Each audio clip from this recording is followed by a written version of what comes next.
राजा बाबू, तो यहाँ आवे में बहुत देर कर डाला। अब बाबू ये जाने में भी कि तार गुड़िया कहां पड़ी।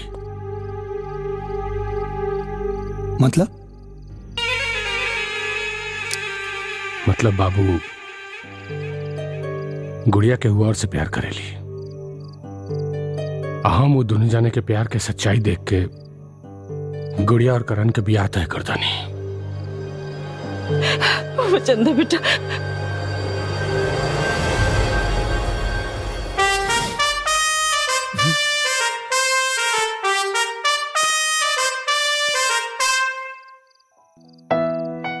चाचा, एक बार हमके हमरा गुड़िया से मिलवा दी। अगर वो खुद भाग के हमरा लगे ना आ गेली तो फिर पलट के ना देखा। नाइस। तो तारा इतना भरोसा बा अपना प्यार पर? अगर तारा प्यार में बाबू इतना ही ताकत बा तो सुना, वो राधा ही तहार गुड़िया है। अब तो हम तहार प्यार के ताकत देखे चाहता नहीं, लेकिन हाँ, राजा बाबू बन के ना, राजू बन के। अरे तबे हम कहीं कि राधा के देख के हमके करंट कहे लागत रहे, तो यू गुड़िया वाली बात रहे। निशाना एकदम सही जगह लगल बा चाचा। चाचा, गुड़िया हमरा इजाजत के बिना मर भी ना सकेली। कि उसे प्यार और शादी कैल तो बहुत दूर के बात बा।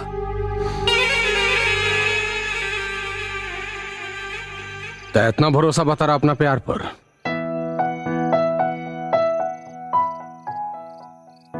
देखा चाचा, प्यार पे जो भरोसा बा वो तो बटले बा।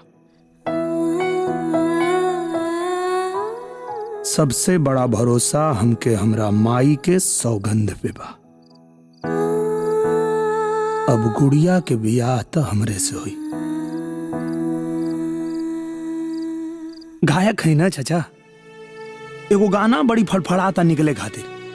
गा दी? गा देता, सुनो। तुझे अपना बनाने की कसम खाई है।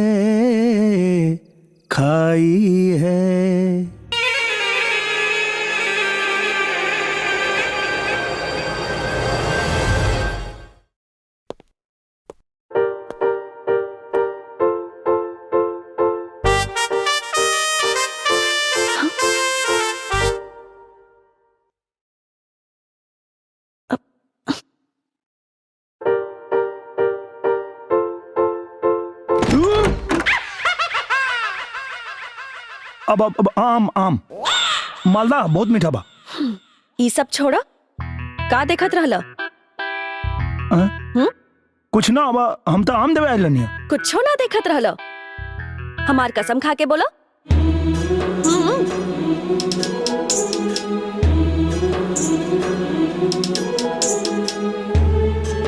खा कसम।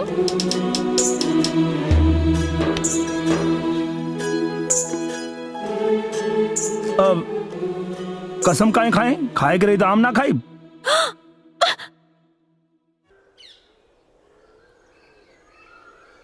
शीला,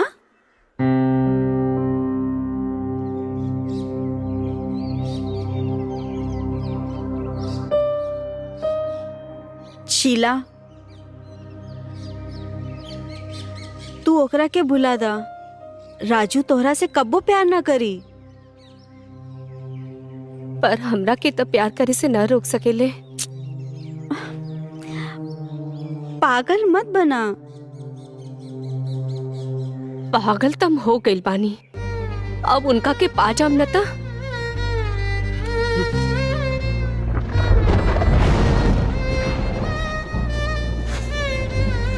यह है हमार कहानी।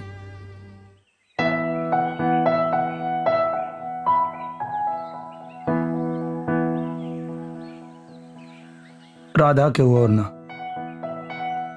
हमार गुड़िया है। ओके जाके बता कहे निकल दे।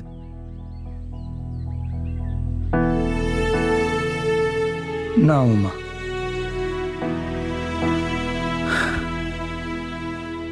हम क्यों के चैलेंज दिल बानी कि राधा के राजा बाबू बन के ना राजू बन के प्यार करो। हम हो तो देखें राजा बाबू कितना बदलल बाने समय के साथ।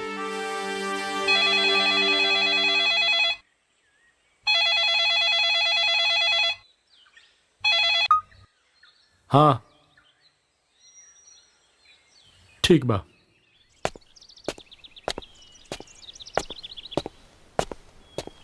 नमस्ते चाचा। आओ बाबू, बरसों बाद तारा के देख के खुशी के मारे हमार करेजा चौड़ा हो गई। बताई चाचा, कोनो खास काम रहे? तू तो जाना तारा बाबू, गुड़िया के बाबूजी अतार चचा के एगो सपना रहे कि जगह जगह हर गांव में उनका नाम के अस्पताल खुले और गरीब आदमी के मुफ्त में इलाज हो सके।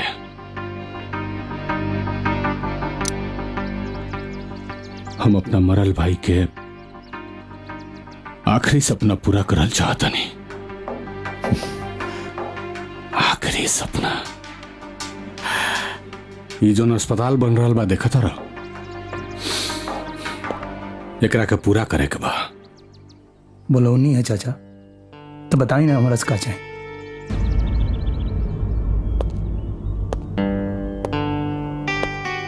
ये जमीन देख रहा बड़ा, ये गांव वालन के जमीन है। बाबू ये अस्पताल के और बढ़ावे के बा, गांव वालन के मुफ्त में इलाज हुई, केहू के शहर शहर भटके के जरूरत ना पड़ी। हो जाए चाचा। नाइस। आज हमार बेटा रहित तो तारे उम्र के रहित। आज से ही सारा काम के हेड तू रहबा। अब बाबू तू जौने कहबा तौने हुई। ठीक बा, चला तानी। नाइस।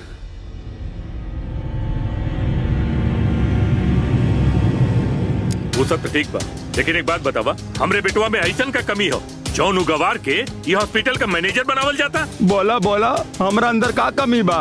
डैडी बाद में कहीं ओकरा के अपन दामाद बना लता हमार का होई? शांत हो जा। ये अस्पताल ना राजा बाबू के कब्रगाह बने जा रहा बा।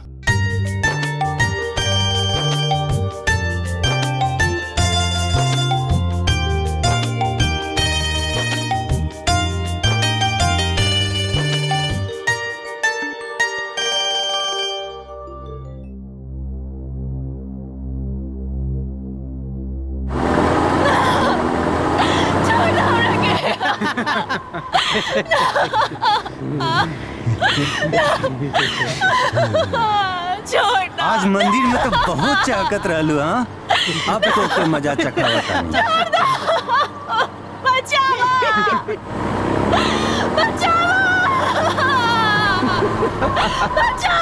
कोनो फायदा नहीं खेत।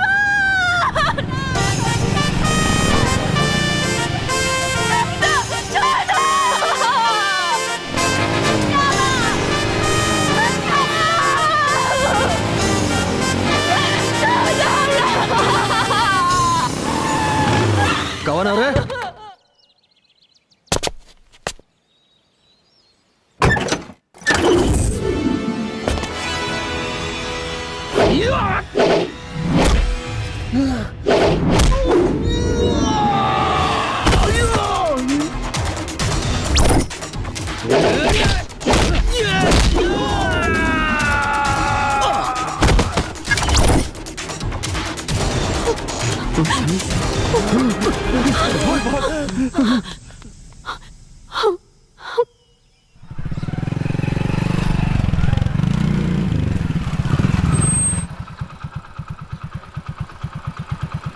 ई गांव है, शहर ना।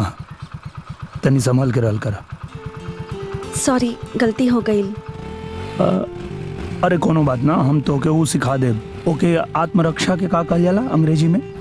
Self defence. हाँ, हम सिखा दे। इडियट।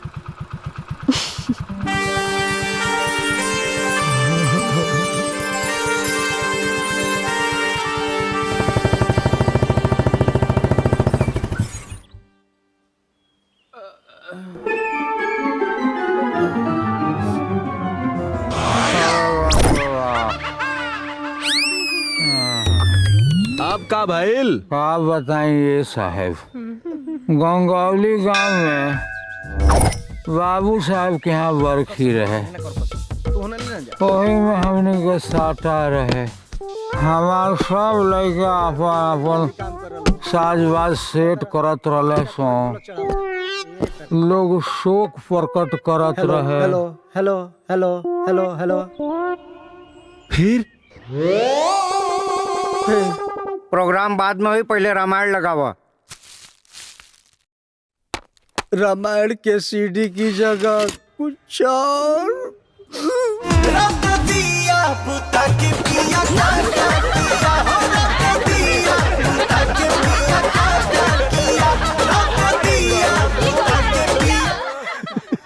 फिर का भइल? लापो ना लेनी तले क्रियाकलाप हो गइल। लगौले बा इहे लगौले बा इहे। हमनी के बाज गइल।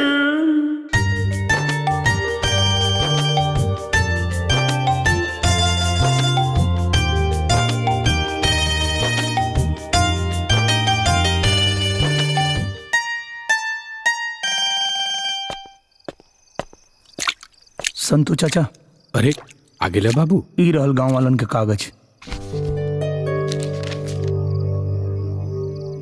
शाबाश बेटा। भाई जौन काम इतना दिन में केहू ना कर पैलस, तू इतना जल्दी कर डाला। नाइस। अब जाके बड़े भैया की आत्मा की शांति मिली। प्रणाम भैया।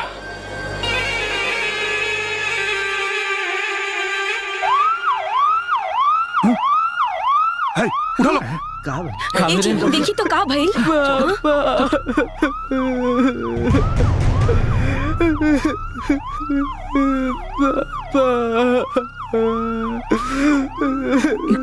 पेट में दर्द रहे, हॉस्पिटल लेके गई तो डॉक्टर कहले कि इनका लीवर और किडनी दोनों फेल हो गइल बा।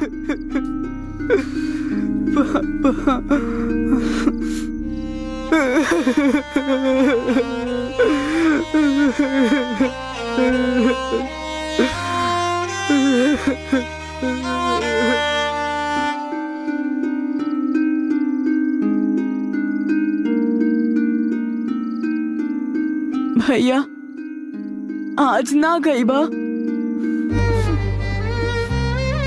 गावा ना।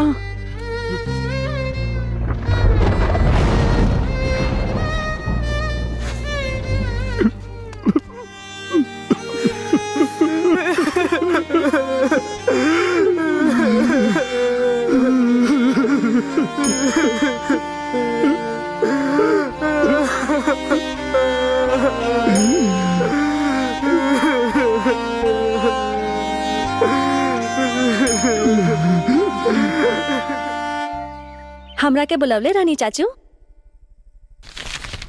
हाँ बेटा जी,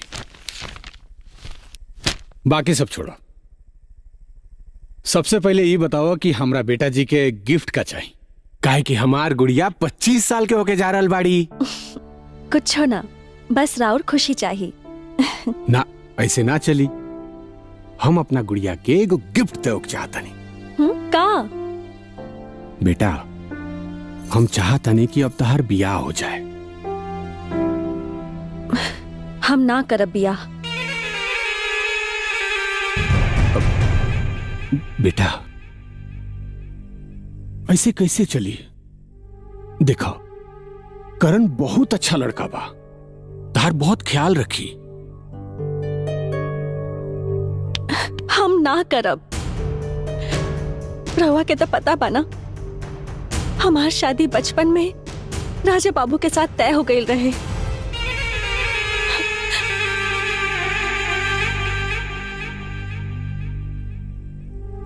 हम जानता नहीं बेटा, लेकिन एकर अलावा तू कुछ नहीं को जानत।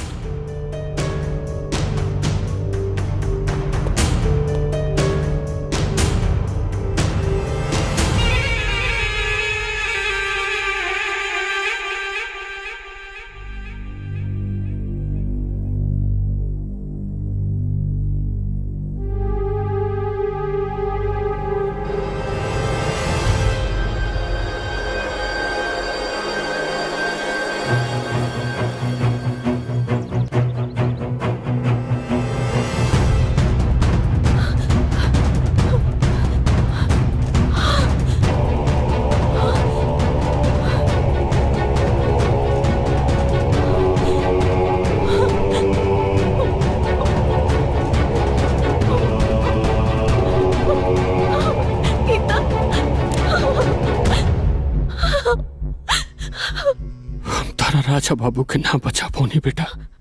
राजा बाबू, राजा बाबू, राजा बाबू।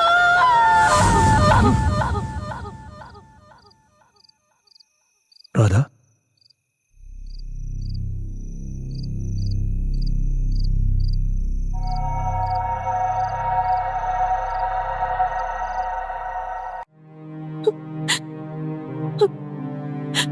राजा बाबू,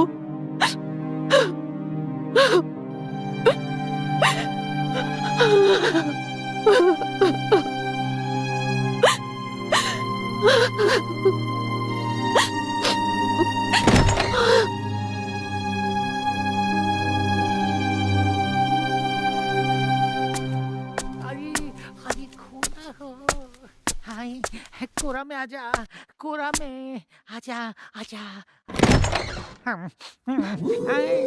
मामा जी प्रणाम। अरे बाप रे बाप, अरे माफ कर देता। अरे जिंदगी में तो पहली बार मौका मिला रहे, ओ मैं पकड़ा गई नहीं, हमरा के माफ कर दे दादा। मामा ऐसा ना तोहार टैलेंट आज लेके वो इस्तेमाल कैले नहीं खे। टैलेंट? हाँ, अरे तोहरे अंदर बहुत कमाल के टैलेंट है। अच्छा, कहा कि तोहरे अंदर जासूसी वाला टैलेंट है। जासूसी? और हम? हाँ, तोहरे रूप में हिंदुस्तान के वो बहुत बड़ा जासूस मिली। अच्छा मामा एक बात बतावा। हाँ। ई राधा के मोतियन जैसन आंख में हीरा जैसन आंसू का है। बेचारी के एगो दोस्त रहे, बचपन में मार दिल गेल रहे, आज ही पता चलल है ओकरा। अच्छा, के? राजा नाम रहे ओकर।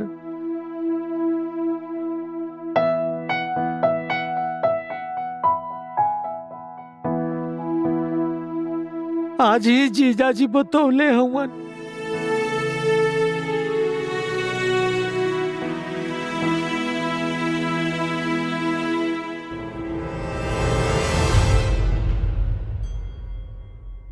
बेटा जी, ऐसे कब तक चली? सब लोग पूछ रहा बाड़न कि तार भतीजी के बियाह कब हुई। लोग समाज में केकर के कर मुंह बंद करब। हम तारा के कबो अपन बेटी से कम ना समझनी। बड़का भैया तोर जिम्मेदारी हमरा पर छोड़ गए। हम ऊपर जाके उनका के काम हो दिखाए। देखो बेटा, हम करण से तोहर बियाह तय कर दिल बनी। हमारा भैया जी के इज्जत दाव पर मत लगाओ।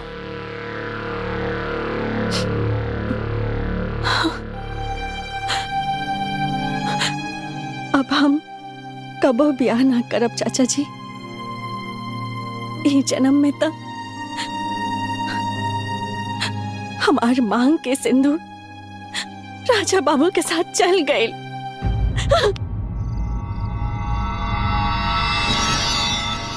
का अनूप, का बात भइल? हमार पैसा अभी तक ना आयल। रामाधार, हमार तोहार ई वादा रहे कि हम तोरे बिजनेस में तब पैसा लगाई जब हमरे बेटा का बियाह तोरे भतीजी से हुई। अगर बियाह नहीं तो बिजनेस में पार्टनरशिप कैसन? अरे सारा मामला सलट गइल बा, काहे चिंता करता रहा।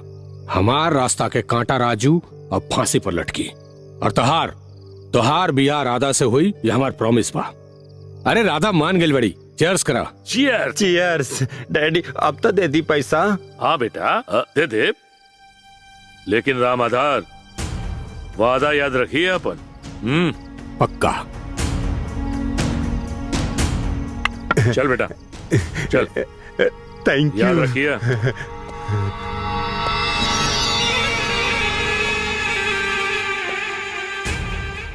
गलत, बहुत गलत कहले तू। रामाधार के धमकी पसंद नहीं के। अब तू दोनों बाप बेटा के मौका देख के मार दे, कहे कि अब ना तकबो ना। नाइस।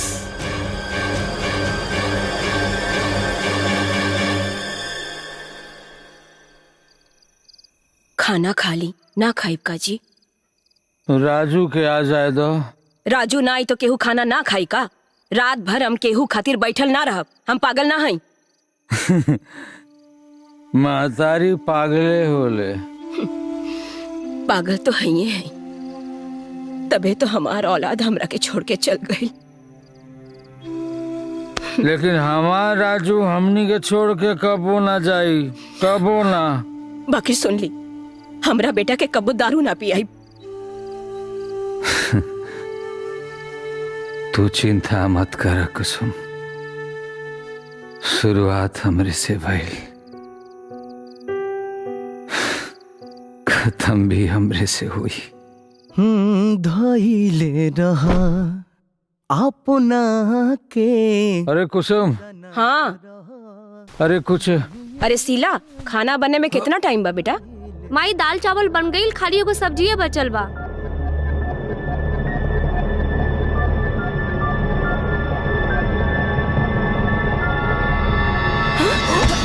रउआ के का भइल जी? अरे चाचा के का हो गइल? उठाओ जल्दी। चाचा सोच करके ले चलो। मम्मी सिरानी लगावा।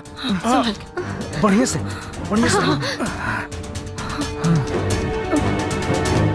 भैया हो देखो चाचा का हो गइल बा। अरे राजू देख, तोहर बाबूजी के का हो गइल बा बेटा? बाबूजी का हो गइल? का भइल? राजू। ए बाबू डॉक्टर के पास ले चलना।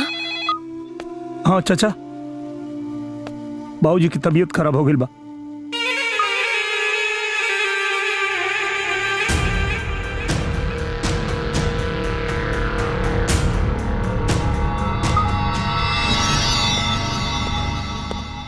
का भइल डॉक्टर साहब? मैंने अपना काम कर दिया है, बाकी ऊपर वाले भरोसा किए। मिल सकता नहीं? जनरल वार्ड में शिफ्ट कर रहे हैं, उसके बाद मिल लीजिएगा।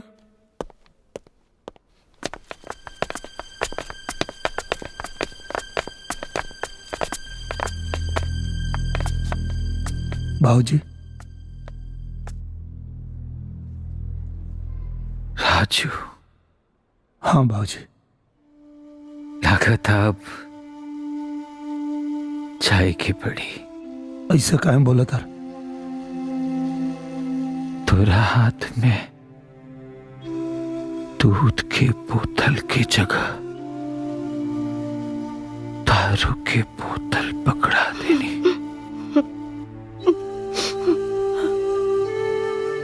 हमरा के माफ करिया। ना बाबूजी, काहे अपने आप के दोष देता? सब समय के दोष रहे। लागो था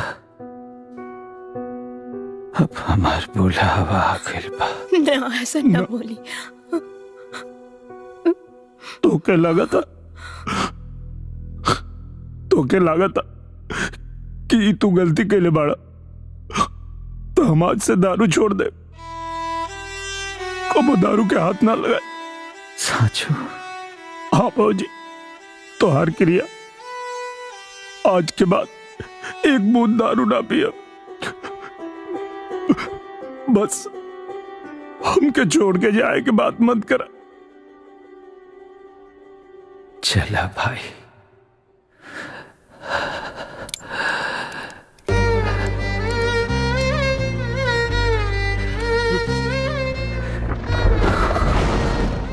अपन काम पूरा भाई।